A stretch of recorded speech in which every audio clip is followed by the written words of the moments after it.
నమస్తే, welcome to Shri media. నేను మీ విష్ణుప్రియ. మనం ప్రతి నెల మాస ఫలితాలు తెలుసుకుంటూ ఉన్నాం. ఇప్పుడు కూడా ఏప్రిల్ నెల మాస ఫలితాలు తెలుసుకుందాం. మన 12 రాశుల వాళ్ళకి ఏప్రిల్ నెలలో ఎలా ఉండబోతుందో తెలుసుకుందాం. అన్ని నెలల కంటే కూడా ఏప్రిల్ నెల విశేషమని చెప్పాలి. ఎందుకు? ఉగాది వస్తుంది కదా, క్రోధినామ సంవత్సరం మొదలవుతుంది. క్రోధినామ సంవత్సరానికి ఉగాదికి సంబంధించిన పంచాంగం కూడా మన ఛానల్లో ఉంది. మీరు ఆ పంచాంగ శ్రవణాన్ని కూడా చూడండి. దాని లింక్స్ కూడా కిందిస్తాం. అలాగే ఇప్పుడు ఏప్రిల్ నెల యొక్క మాస ఫలితాలు తెలుసుకోబోతున్నాం.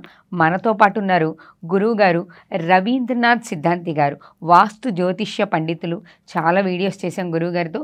ఇప్పుడు మాత్రం మన ప్రేక్షకుల కోసం ఏప్రిల్ నెల మాస ఫలితాలు 12 రాశుల వాళ్ళకి ఎలా ఉందో గురువు గారి మాటల ద్వారా తెలుసుకుందాం. నమస్తే గురువుగారు. నమస్కారం. మీరు ఇప్పటివరకు ఉగాది పంచాంగం చెప్పారు, చాలా విషయాలు చెప్పారు మన ప్రేక్షకుల కోసం. ఇప్పుడు మనం ఏప్రిల్ నెలలో మాస ఫలితాలు, మనం ఇంతకుముందు చెప్పుకున్నట్టు మనకి 12 రాశులు ఉన్నాయి కదా, ఈ 12 రాశుల వాళ్ళకి మాస ఫలితాలు అనేవి వేరుగా ఉంటాయి కదా గురుగారు. ప్రతి మాసంలోనూ ఫలితాలు మారుతూ ఉంటాయి కదా. ఇప్పుడు మనం ఏప్రిల్ నెల వాటి గురించి తెలుసుకుందామా గురుగారు? దైవ ప్రార్థనతో ఏప్రిల్ నెలలో ధనుర్రాశి వారి యొక్క ఫలితాలు ఎలా ఉన్నాయో తెలియజేస్తారా గురుగారు? తప్పకుండా తల్లి. ధనురాశి అనగానే మనకు ధనుస్సు అనగానే ముక్కుసూటితనం అనేది ఒకటి అనిపిస్తుంది. ఈ ధనుస్సు రాశి వాళ్ళు అంటే కొంచెం వెనక ముందు ఆచితూచి మాట్లాడకుండా టక్కన మాట్లాడేస్తుంటారు. అలా కొంచెం ఈ నెలలో మాట్లాడకపోవడం చాలా మంచిది. ఏప్రిల్ నెలలో జాగ్రత్తగా ఉండాలి మాట్లాడేటప్పుడు. ఎందుకంటే మాట్లాడే అవకాశాలు ఎక్కువగా కనబడుతున్నాయి. ఎందుకంటే వీళ్ళ బుద్ధి స్థానంలో వీళ్ళ రాష్ట్రాధిపతి ఉన్నాడు. ఆ రాష్ట్రాధిపతి అయినటువంటి గురువునితో బుధుడు వక్రై ఉంటున్నాడు. మళ్ళీ దానివల్ల వీళ్ళకి కొంత అపఖ్యాతి వచ్చేటువంటి అవకాశం ఉంది. దీంట్లో కొంతమంది వాళ్ళ బాధ్యతలను సరిగా నిర్వర్తించరు. బాధ్యతలను నిర్వర్తించకపోవడం వల్ల వీళ్ళకు సమాజంలో చెడ్డ పేరు వచ్చే అవకాశం ఉంది. అంటే ఉదాహరణకు ఓ కుమారుడు ఉన్నాడు, తల్లిని పోషించాలి, తల్లిని పోషించడం లేదు అన్నప్పుడు సమాజం ఏమనుకుంటుంది? ముందు అనుకుంటొచ్చు, కానీ వెనక్కి అనుకుంటుంది వాడు తన తల్లినే సరిగ్గా చూసుకోవడం లేదు, వాడికి ఎంత ఆస్తుంటే ఏం లా, వాడు మనిషా, ఇలా అనుకుంటారమ్మా. అవును, ఏదో ముందట అలా మాట్లాడతారు కానీ వెనక్కి చాటికి అందరూ అనుకుంటారు వీడు దుర్మార్గుడే, వీడు ఉన్నా ఒకటే లేకున్నా ఒకటే, ఇలా అనుకుంటారు. కాబట్టి ఇలాంటి వాటి నుంచి తప్పుకోవాలంటే కాస్త తల్లిదండ్రులకి సేవ చేసుకుంటే ఈ ముఖ్యంగా ఏప్రిల్ మాసంలో చాలా వీళ్ళు చెడ్డ పేరు వచ్చే అవకాశం ఉంది. కనుక ఏప్రిల్ మాసంలో మాత్రం చాలా జాగ్రత్తగా ఉండాలి ధనురాశి వారు. తర్వాత ధనురాశి వారు మధ్య భార్యాభర్తలకు కలహాలు ఎక్కువగా అయ్యే అవకాశం ఉంది.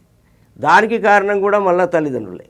ఎందుకంటే ఇప్పుడు ఒక 2 అన్నదమ్ములు ఉన్నారనుకోండి, ఇప్పుడు చిన్నప్పుడు పిల్లల్ని పంచుకోము, కానీ పెద్ద అయ్యాక పంచుకుంటారు. నాన్న నీ దగ్గర 3 నెలలు, నా దగ్గర 3 నెలలు అని. అలా కొందరు ఏం చేస్తారంటే నాకు అవసరం లేదు ఈ పంచుకుంటాం, మొత్తం నా దగ్గరనే ఉండని. ఎందుకు మరి? ఇప్పుడు వాళ్ళు పంచుకోలేదు కదా మనల్ని, మనం వాళ్ళని పంచుకోవడం ఏమిటి? మనకెవరిచ్చారా అధికారం? అది తెలియని వాళ్ళు చేసే పని. కానీ కొందరు తల్లిదండ్రులు కూడా ఉంటారమ్మా, మనం ఎంత బాగా చూసుకున్నా కానీ మనల్ని అర్థం చేసుకోక మనల్ని వ్యతిరేకంగా చూసే, అసలు ఇంతవరకు ఇలాంటివి ఎవరు చెప్పరు. కానీ తల్లిదండ్రుల్లో కూడా ఉన్నారు. రెండో కోణం కూడా ఉంది గురుగారు సమాజంలో. ప్రపంచంలో ఈ యొక్క విషయంలో అసలు ఇంతవరకు ఎవరు ధైర్యం చేయలేదు చెప్పడానికి. కానీ మనం చాలా మంచిగా చూసుకున్నా కానీ ఎవరైతే మంచిగా చూసుకోరో వారి గురించే బాగా చెప్పేటువంటి అవకాశాలు ఉన్నాయి. అవును, ఇవి నేను చాలామంది నేను చూశాను. నేను స్వయంగా వాళ్ళ పిల్లలు వచ్చి చెప్తుంటే నేను విన్నాను. అట్లాంటి వాళ్ళు కూడా కొంత జాగ్రత్తగా ఉండండి. మిమ్మల్ని తల్లిదండ్రులు కూడా అనవసరంగా బదనాం చేసే అవకాశం ఉంది. అంటే చెడ్డ పేరు వచ్చేలా మాట్లాడతారు అవకాశం ఉంది. కనుక అట్లాంటి మాటలకు దూరంగా ఉండండి. తర్వాత కొంచెం వీలైతే మీరు మీ మాటల్లో కొంత శాంతాన్ని తీసుకురండి. ధనురాశి వారు కొంచెం శాంతంగా ఉండాలి. ఏప్రిల్ శాంతంగా ఉంటే మంచి పేరు వచ్చే అవకాశం ఉంది. తర్వాత ఎక్కువ మట్టుకు వీళ్ళు విందు వినోదాల్లో ఈ ఏప్రిల్ మాసంలో ఎక్కువగా పాల్గొనే అవకాశం ఉంది. తర్వాత కొన్ని ముఖ్యమైనటువంటి ఒక 2-3 కార్యక్రమాలకు హాజరు కాలేకపోతారు. అంటే అది పిల్లల యొక్క పరీక్షలు కావచ్చు, లేదా వీళ్ళ ఆర్థిక స్థితిగతులు కావచ్చు, లేదా వీళ్ళ వృత్తిరీత్యా ఏమైనా బాధ్యతలు అయి ఉండొచ్చు. ముఖ్యమైనటువంటి అంటే తప్పకుండా వెళ్ళాల్సినవి వెళ్ళకుండా ఉండే అవకాశం ఉండడం వలన ఎదుటివారు బాధపడి వీరికి కొంత దూరం అయ్యే అవకాశం కనిపిస్తూ ఉంది. కాబట్టి ఆ విషయమై కూడా జాగ్రత్తగా ఉండాల్సిన అవకాశం ఏర్పడుతుంది. ఇకపోతే వీళ్ళు ద్వితీయ కారకుడైనటువంటి శని తృతీయంలో కుజునితో ఉన్నాడు కనుక వీళ్ళు ధనాన్ని నష్టపోవడమా లేదా బంగారాన్ని కోల్పోవడమా జరిగే అవకాశం ఎక్కువగా ఉంది. ధనుసు రాశి వారు ధనుసు రాశి వారి ఇళ్లలో ఏమైనా శుభకార్యాలు జరిగినా లేదా వీరు ఏదైనా శుభకార్యాలకు వెళ్ళినా వీళ్ళు తమ బంగారాన్ని తాము జాగ్రత్తగా తామే దాచుకోండి, లేదా ఆ ఇంటి యజమానికైనా ఇవ్వండి, నాకు తెల్లవారు ఇవ్వమని. ఎందుకంటే కొంతమంది ఎలా చేస్తారంటే ఇప్పుడు అనుకోకుండా పెళ్ళికి వచ్చాం, ఆ పెళ్ళికి వచ్చినప్పుడు ఆ ఇంట్లో అందరం సరిపోము కాబట్టి బంధువు ఇంటికి వెళ్ళాం, అది ఎక్కడో పడిపోతుంది. పిల్లలు డ్యాన్స్ అందరు చేస్తున్నారు, ఇప్పుడు మగ పిల్లలతో పాటు ఆడపిల్లలు కూడా డ్యాన్స్ చేస్తున్నారు. మొన్న ఒక సంఘటన జరిగింది ఇలాగే. మాకు సంబంధించిన నాకు పరిచయం ఉన్నటువంటి ఒక క్లయింట్ ఇంట్లో వాళ్ళ ఇంట్లో స్థలం సరిపోవడం లేదని ఈయన వాళ్ళని కార్లను తీసుకొచ్చి వీళ్ళకి అన్ని అరేంజ్మెంట్ చేసి పడుకున్నారు. కొత్తగా ఒకటి బ్రాస్లెట్ కొన్నారట, ఆ బ్రాస్లెట్ పోయింది. పోతే ఏమనుకోవాలి అంటే వీళ్ళు తీయలేదు పాపం, అది ఎక్కడో డ్యాన్స్ చేసేటప్పుడు ఎక్కడో పడిపోయింది. వీళ్ళు మేము అన్నిటికీ సిద్ధం, ఏ ప్రమాణానికైనా సిద్ధము అని అంటే వీళ్ళు వెళ్ళి అక్కడ వాళ్ళ ఇంట్లో పడుకుంటే మా బ్రాస్లెట్ పోయింది అని చెప్పేసరికి వాళ్ళు కొంత ధనవంతులు, వీళ్ళు పోయినటువంటి వాళ్ళు. వీళ్ళు ధనవంతులు అయినప్పటికీ వాళ్ళకంటే కొంచెం తక్కువ. అయితే ఏమనుకుంటారు, అయితే తీసే ఉంటారు. సమాజం అలాంటిదే కదమ్మా.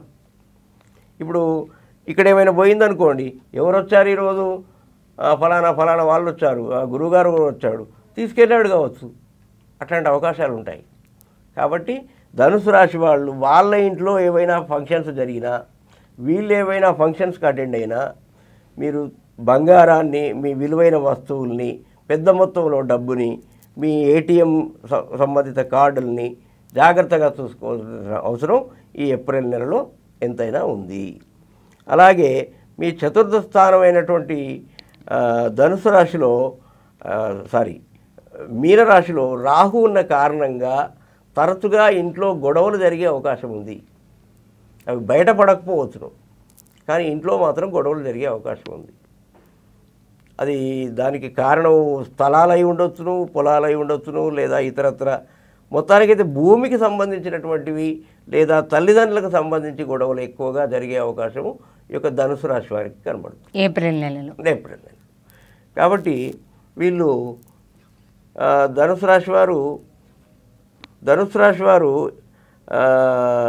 పంచమ స్థానంలో మనకు గురువుతో బుధుడు ఉండడం కారణంగా వీళ్ళ యొక్క బుద్ధి బాగా పనిచేసినప్పటికీ ఒక్కొక్కసారి ఏమవుతుందంటే అపభ్రష్టం చెంది, అంటే పూర్వం ఒక మంచి మేధావి ఉండేవాడు, ఆయన పేరంత ఐడియా లేదు కానీ ఆయన చాలా మేధావి, కానీ ఆయనకు ఒక అలవాటు ఉండేది.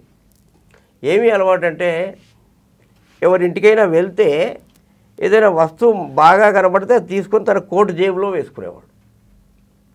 వేసుకొని ఇంటికి వచ్చిన తర్వాత ఈ కోట్లో అయ్యో ఇదేంటి అని డస్ట్బిన్లో వేసేవాడు. అంటే ఆయన మెంటాలిటీ అదొక రకమైనటువంటి ఒక స్వభావం, డిజార్డర్ అది.